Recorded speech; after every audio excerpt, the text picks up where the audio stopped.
जय श्री केदारनाथ। आज इस वीडियो में हम बात करेंगे श्री केदारनाथ यात्रा के बारे में और इस वीडियो में हम डिटेल में जानेंगे यात्रा कहां से और कैसे शुरू करें, यात्रा का सही समय कौन सा है, कितने दिन का समय लग सकता है, यात्रा के लिए बैग पैकिंग कैसे करें और क्या ना करें, और वो कौन सा स्थान है जहां से यात्रा स्टार्ट करने से यात्रा का संपूर्ण फल मिलता है, और यात्रा शुरू करने से पहले स्टे कहां करें, और यात्रा के दौरान अगर जरूरत पड़ती है तो स्टे कहां कर सकते हैं। और ऐसे ढेर सारे डाउट्स के ऊपर हम इस वीडियो में डिटेल में बात करेंगे।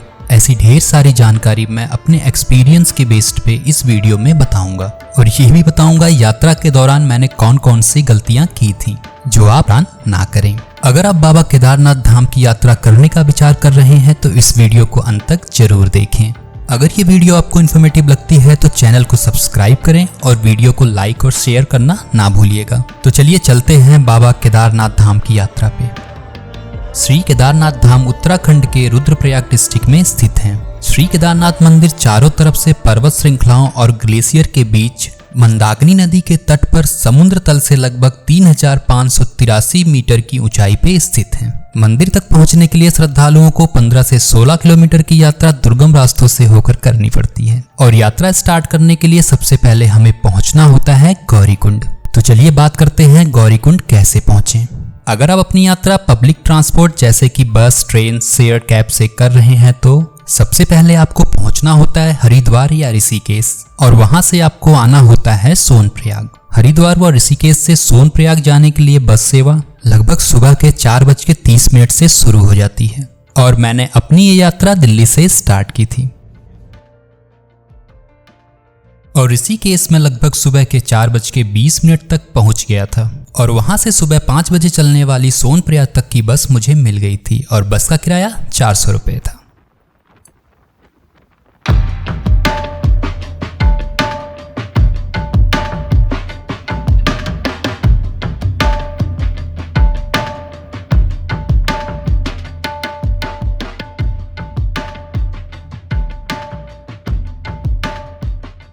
समय मैं हूँ धारी देवी टेम्पल के बिल्कुल पास और अभी बज रहे हैं 8। लगभग 2 या 2.5 घंटे का सफ़र अभी भी बच रहा है। धारी देवी मंदिर के आसपास बस एक ढाबे पे लगभग 30 मिनट के लिए रुकी और मैंने यहाँ पे ब्रेकफास्ट किया। लगभग 30 मिनट एक छोटे से ब्रेक के बाद बस दोबारा सोनप्रयाग के लिए बढ़ चली और लगभग दोपहर के 12:15 पे मैं सोनप्रयाग पहुँच गया। हम पहुंच चुके हैं सोनप्रयाग और यहाँ से अब जा रहे हैं गौरीकुंड के लिए। कैब और टैक्सी मिलेगी, वहाँ तक जाएंगे और आज ही सोच रहे हैं कि हम गौरीकुंड पहुँच जाएं। रीज़न बिहाइंड कि कल जो ट्रैकिंग स्टार्ट होगी केदारनाथ की वो इजी रहेगी अगर हम आज गौरीकुंड पहुँच जाते हैं। तो ये सामने है सोनप्रयाग पार्किंग प्रवेश द्वार।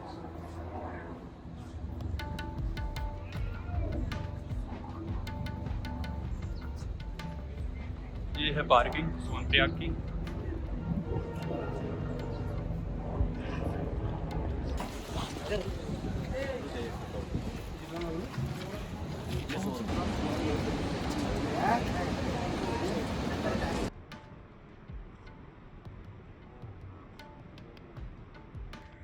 सोनप्रयाग तक आप अपने कन्वेंस से भी जा सकते हैं और सोनप्रयाग में पार्किंग की सुविधा भी अवेलेबल है। सोनप्रयाग से गौरीकुंड सभी को शेयर्ड टैक्सी में ही जाना होता है और जिसके लिए मैंने दिए थे 50 रुपये। बोलिए शंकर भगवान की जय, बाबा केदार की जय।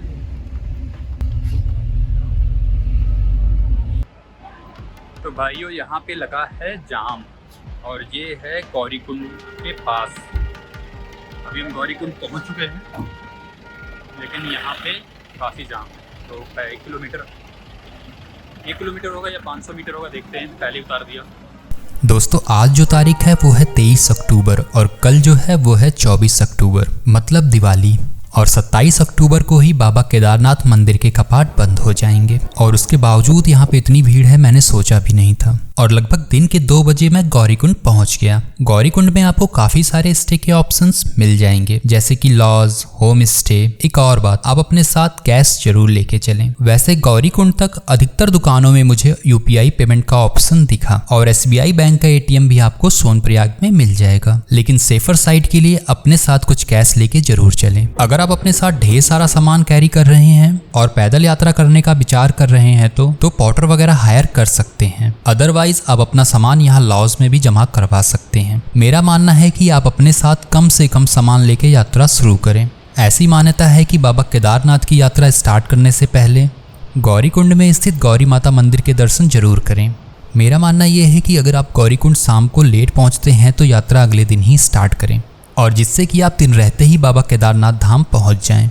आप अपनी ये यात्रा हेलीकॉप्टर या पौनी से भी कर सकते हैं। अगर आप अपनी यात्रा पौनी से करते हैं तो प्रीपेड काउंटर से ही टिकट लें, अदरवाइज वो अपने अकॉर्डिंग आपको रेट बताएंगे। और तीसरे नंबर पे आती है पालकी सुविधा। ये सुविधा थोड़ी कॉस्टली होती है। अगर आप अपनी ये यात्रा हेलीकॉप्टर से करना चाहते हैं तो इसके लिए आपको फाठा, सरसी और गुप्तकाशी से हेलीकॉप्टर की सुविधा मिल जाती है। हेलीकॉप्टर टिकट के लिए आप ऑनलाइन बुकिंग कर सकते हैं। यात्रा की शुरुआत से ही आपको खूबसूरत रास्ते और कई सारे वाटरफॉल देखने को मिलेंगे, और रास्ते में आपको नए पुराने माइलस्टोन भी लगे हुए मिलेंगे। इन्हीं नए पुराने माइलस्टोन के चक्कर में आपको जो किलोमीटर है उसका अनुमान लगाने में प्रॉब्लम हो सकती है। प्रॉब्लम मुझे भी हो रही थी, ऐसा लग रहा था कि किलोमीटर कम क्यों नहीं हो रहा, लेकिन आपको नए वाले माइलस्टोन पे ही ध्यान देना है।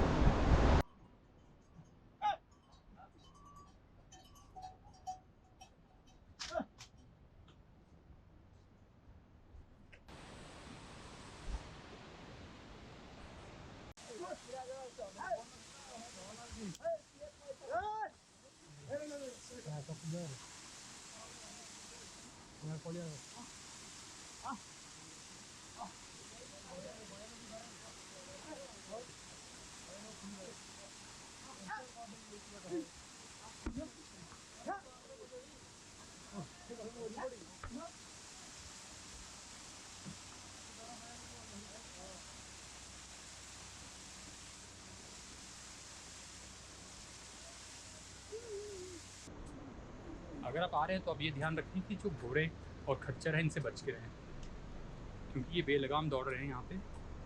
थोड़ा संभल के चलें।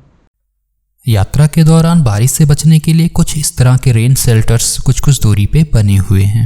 एक आंटी जो ऊपर से नीचे की तरफ आ रही थी केदारनाथ होके, उनसे पूछा वेदर कैसा है, वो कह रही काफ़ी ठंड है, -10 का टेम्परेचर ऊपर है।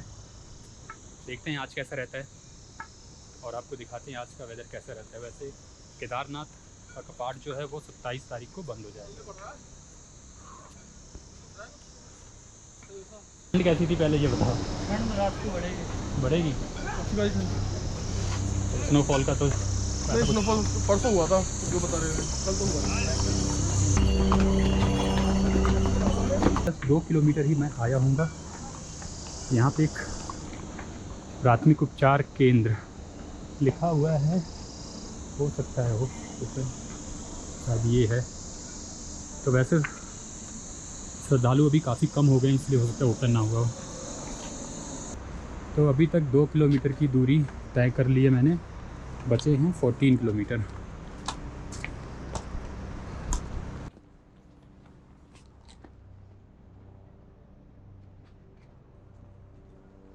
जंगल चट्टी है 2 किलोमीटर और हेलीपैड है 0.30।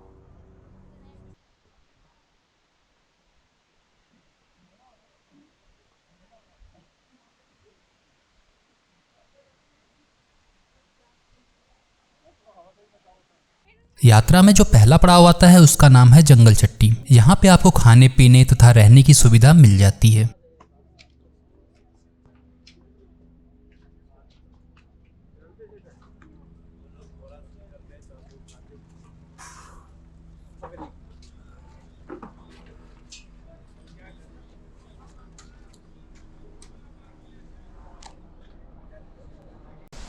दोस्तों अभी शाम के 6 बजे हैं और मैं केदारनाथ धाम की आधी दूरी तय कर चुका हूँ। आधी दूरी और तय करना है।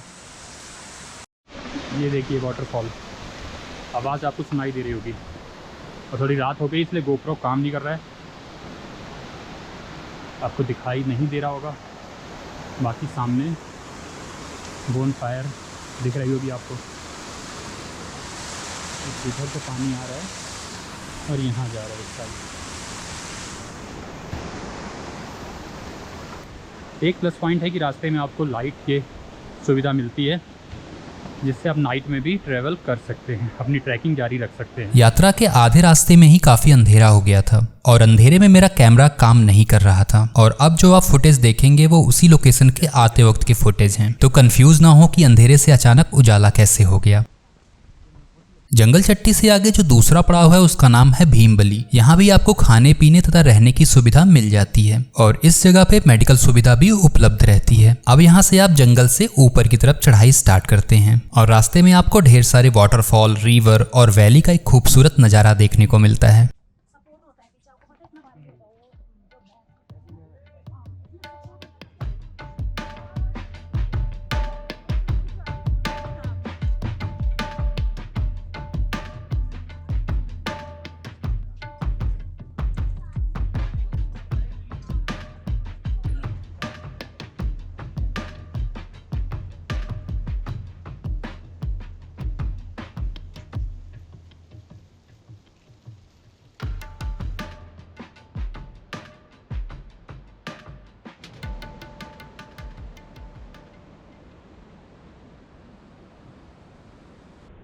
दोस्तों, इसी जगह कभी एक आबाद बस्ती रामबाड़ा हुआ करती थी, लेकिन केदारनाथ में आई भीषण तबाही में इस गांव का नामो निशान तक मिट गया और अब इस जगह पे केवल भारी भरकम चट्टानें और नदी की बहती हुई धारा दिखाई देती है।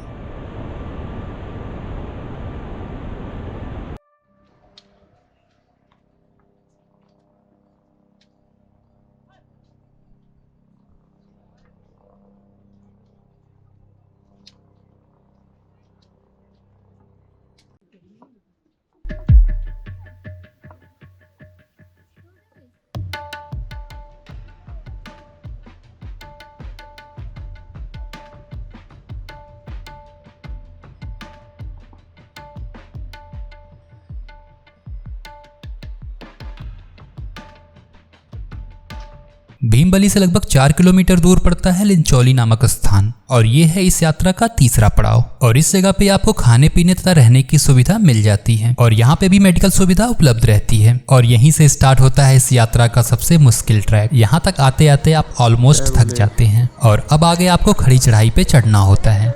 यहाँ से आपको काफ़ी सारे शॉर्टकट्स मिलेंगे। अगर आप थके नहीं हैं और आपका स्टेमिना अच्छा है तो अभी शॉर्टकट्स लें, क्योंकि यहाँ पे ऑक्सीजन की भी कमी महसूस होने लगती है। यहाँ पे आपको दूर दूर तक पेड़ पौधे नहीं दिखेंगे। और अब आपको सामने दिख रहा होगा ग्लेशियर। लगभग 4 किलोमीटर की इस दुर्गम यात्रा को क्रॉस करने के बाद आप पहुँच जाते हैं श्री केदारनाथ बेस कैंप।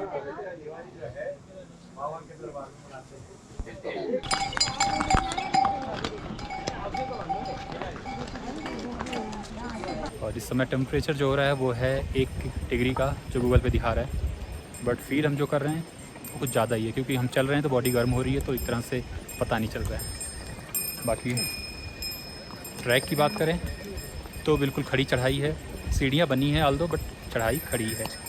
और बीच बीच में ये घोड़े खच चढ़ाते हैं, तो इनका कोई भरोसा नहीं लाइट का। अगर आप आते हैं तो ध्यान से आइए, इनसे बच के आइए। जैसा कि इस वीडियो में मैंने आपको बताया था कि इस यात्रा के आधे रास्ते पहुंचते पहुंचते अंधेरा हो गया था और जो टेम्परेचर था वो भी माइनस में था और तेज हवाएं भी चल रही थी। और इस दौरान मैंने क्या गलती की थी मैं आपको बताता हूँ। लिंचौली से ऊपर कुछ दूर आने के बाद मैं एक जगह पे बैठ गया और उस समय रात के लगभग 11 बज रहे होंगे और मुझे लगी थी जोरों की प्यास। और मेरे पास जो बॉटल था उसमें पानी खत्म हो गया था, लेकिन मेरे पास एक मैंगो जूस पड़ा हुआ था। अभी तक तो हल्की फुल्की ठंड लग रही थी, लेकिन टेम्परेचर माइनस में होने के कारण जो मैंगो जूस था वो लगभग जमने लगा था और वो जूस पीते ही मेरी हालत खराब होने लगी और मुझे इतने जोरों की ठंड लग रही थी कि मेरे दांत बजने लगे थे। लेकिन मुझे पता था कि अगर मैं चलूंगा तो मेरी बॉडी गर्म होगी। और शुक्र है मैं एक स्लीपिंग बैग लेके यात्रा कर रहा था और उस स्लीपिंग बैग को ओढ़ के मैं आराम आराम से चलना स्टार्ट किया। मैं तेज नहीं भाग सकता था क्योंकि ऑक्सीजन की कमी सी महसूस हो रही थी और सांस भी फूल रही थी। मैं धीरे धीरे चलता रहा और लगभग 20 मिनट के बाद मुझे सामने आग जलती हुई दिखी और पूरी बॉडी को अच्छी तरह सेकने के बाद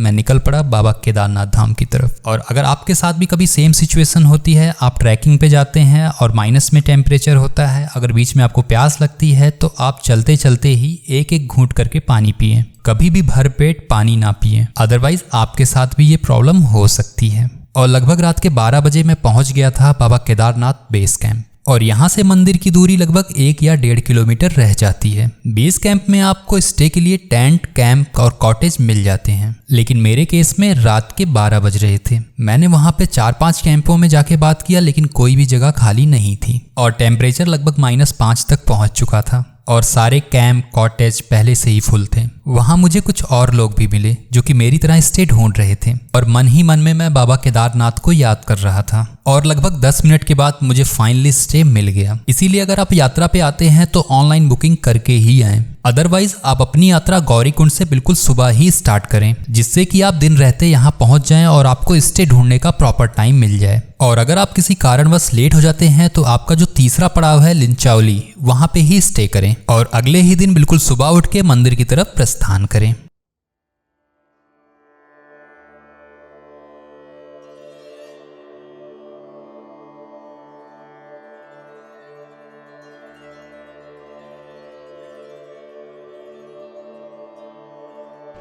अभी इस समय मैं हूँ बेस कैंप में। बेस कैंप से जो केदारनाथ बाबा की दूरी है वो है 1.5 किलोमीटर, 1.5 किलोमीटर।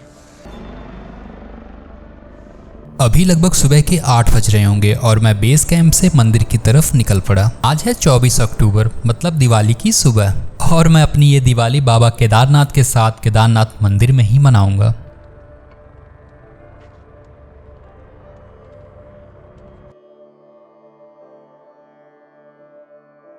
दोस्तों ये जगह इतनी खूबसूरत है कि मैं कभी भी अपने कैमरे से इसकी खूबसूरती बयान नहीं कर सकता और सच में ऐसा लग रहा है कि जैसे यही है स्वर्ग जाने का रास्ता। सामने ग्लेशियर और दोनों तरफ ऊंचे पहाड़, ग्लेशियर से निकलती हुई नदी, और इतना खूबसूरत दृश्य देख के मैं अपनी थकान भूल चुका था। लगभग 1 किलोमीटर पहले से ही बाबा केदारनाथ जी का मंदिर दिखाई देने लगता है।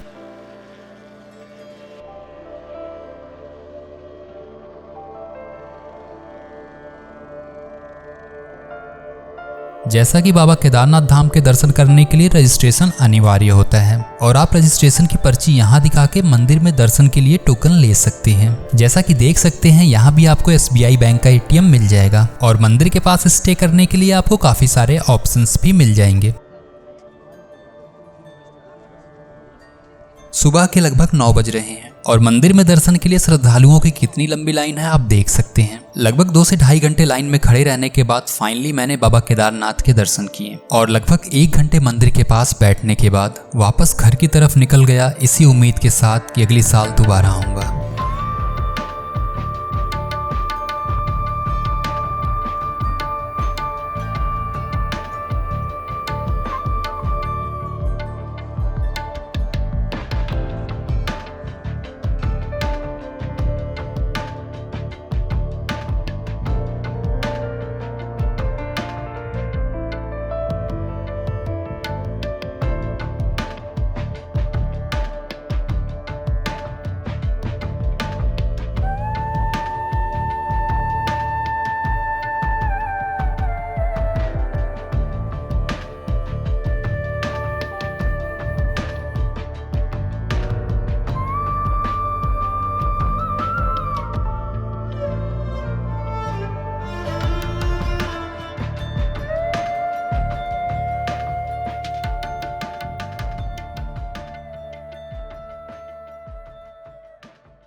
दोस्तों अगर ये वीडियो आपको अच्छी लगी होगी तो चैनल को सब्सक्राइब और वीडियो को लाइक और शेयर करना ना भूलिएगा। तो चलिए इस वीडियो को यहीं पे खत्म करते हैं और फिर मिलेंगे आपसे एक नई वीडियो में। तब तक के लिए tata, bye bye, take care.